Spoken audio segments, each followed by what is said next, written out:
दिया है। S-400 India को डिलीवर हो चुका है और S-500 सुना है कि डिलीवर हो सकता है, क्योंकि रशिया के जो प्रेसिडेंट हैं पुतिन वो इंडिया आ रहे हैं।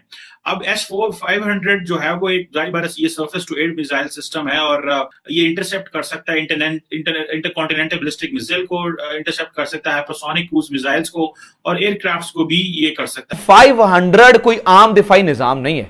S-500 एक बहुत ही शानदार निजाम है। तो जनाब वाला ये खबर ये है, India likely to be the first customer of S-500 missile defense system, Russian deputy PM.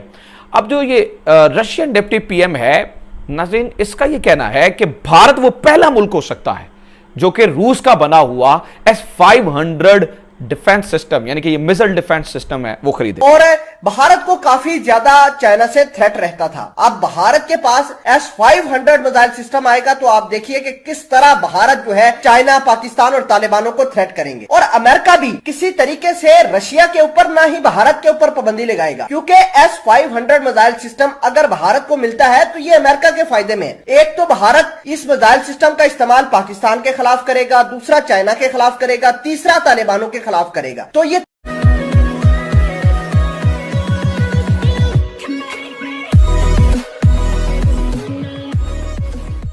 नमस्कार दोस्तों, S-400 के बाद S-500 कभी भी भारत को मिल सकता है और यहाँ पर यही चर्चा हो रही है कि फिर से इस चर्चा ने स्पीड पकड़ी है कि S-500 जिसका फर्स्ट क्लाइंट जो है या फिर कस्टमर जो है वो इंडिया हो सकता है।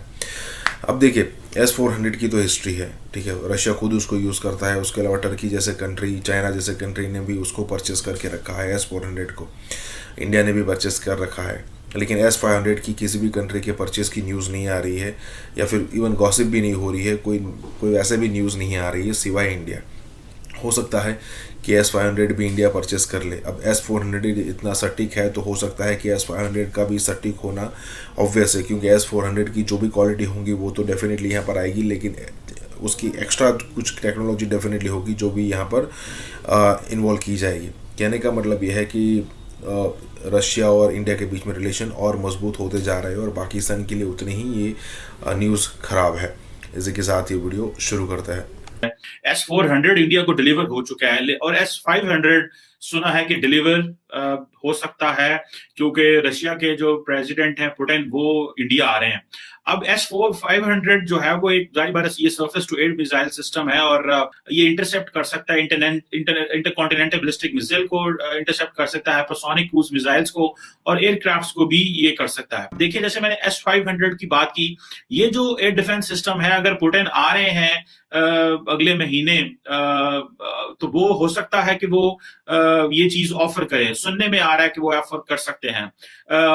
S-400 क्योंकि आ चुका है, उसके जो इनिशियल इक्विपमेंट चीजें आ चुकी हैं और मैंने जैसे पहले भी कल भी एक वीडियो में कहा था कि इंडिया जब पुतिन आ रहे हैं इंडिया में तो वो बेसिकली ये बता रहे हैं आके कि भाई हाँ, हमारा आपका एक्चुअल कोऑपरेशन हो सकता है।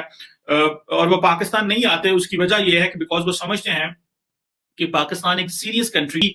आपको पता है कि इंडिया 4 और एडवांस्ड हेरोन सर्विलेंस ड्रोन जो है वो इसराइल से ले रहा है, चाइना के लिए, पाकिस्तान के लिए और ये सर्विलेंस मिशन के लिए। अभी देखें, अभी तो सिचुएशन ये है कि जितना मिलिट्री हार्डवेयर सेल हो रहा है, अब आप देखें ना कि पाकिस्तान तो उसमें बोल भी नहीं रहा, पॉइंट भी नहीं हमारा तो आ रहा और ना ही हमसे वो बात कर रहे हैं। उस वक्त ये था कि जब न्यूक्लियर नॉन प्रोलिफरेशन ट्रीटी की वायलेशन वो अमेरिका ने कर रहा था, बिकॉज वो एक जो सिविल न्यूक्लियर डील के वायदे कर रहा था, तो वो अमेरिका ने कर लिए, पाकिस्तान ने कहा जी ये डिस्क्रिमिनेटरी स्टेटस है।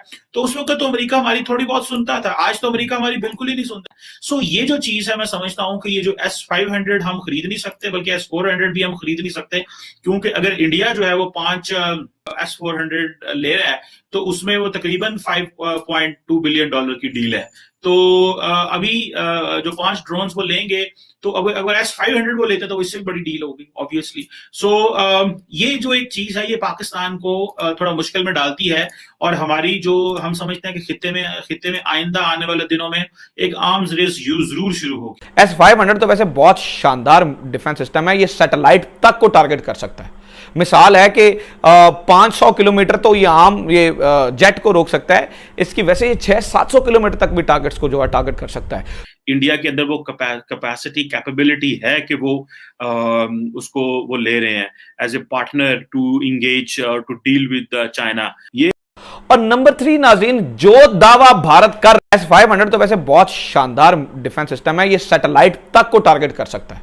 मिसाल है कि 500 किलोमीटर तो ये आम ये जेट को रोक सकता है, इसकी वैसे ये 600-700 किलोमीटर तक भी टारगेट्स को जो है टारगेट कर सकता है। तो 400 से लेकर 600 किलोमीटर तक ऊपर आपकी ये सैटेलाइट्स जो है ना वो जमीन के इर्द गिर्द घूम रहे होते हैं। तो S-500 के लिए बड़ा आसान है किसी भी मुल्क के सैटेलाइट को टारगेट करना और टारगेट करके हिट करना। S-500 के लिए बहुत आसान है। भारत को अमेरिका ने खुली छूट दी है कि वो रशिया से S-500 मिसाइल सिस्टम परचेज कर ले। S-500 मिसाइल सिस्टम से भारत किसी भी मिसाइल को 500 से 600 किलोमीटर की रेंज के अंदर बिल्कुल तबाह कर सकता है। नाजरीन ग्रामी, ये तो हुआ रशिया के साथ मामला। अब देखिए कि आज की दुनिया में जो जंग करने का तरीका है वो तब्दील हो चुका है। वो इस तरह के सैटेलाइट की मदद ली जा रही है और सैटेलाइट की मदद से दुश्मनों की पोजीशंस को जो है ट्रैक करके उनके ऊपर हिट किया जाता है। जैसे कि तालिबानों और पाकिस्तान के नेक्सस को दुनिया गलत मैनिपुलेट कर रही है कि चाइना ने अपने सैटेलाइट की मदद से पंजशीर वैली के जितने भी जंगजू बैठे हुए थे उनकी लोकेशन ट्रैक करके पाकिस्तान को दी। पाकिस्तान ने उस लोकेशन को तालिबानों के साथ शेयर किया और तालिबानों ने उस लोकेशन का इस्तेमाल करते हुए पंजशीर वैली को कैप्चर कर लिया। अब भारत ने अमेरिका के साथ बड़े एग्रीमेंट किए जिनमें लेम्बा, बेका, कमकासा और इस तरह के बहुत सारे एग्रीमेंट हैं जो भारत को रियल टाइम डाटा देगी। यानी कौन सा दुश्मन भारत का कहां बैठा हुआ है, अमेरिका उसको रियल टाइम इंफॉर्मेशन देगी।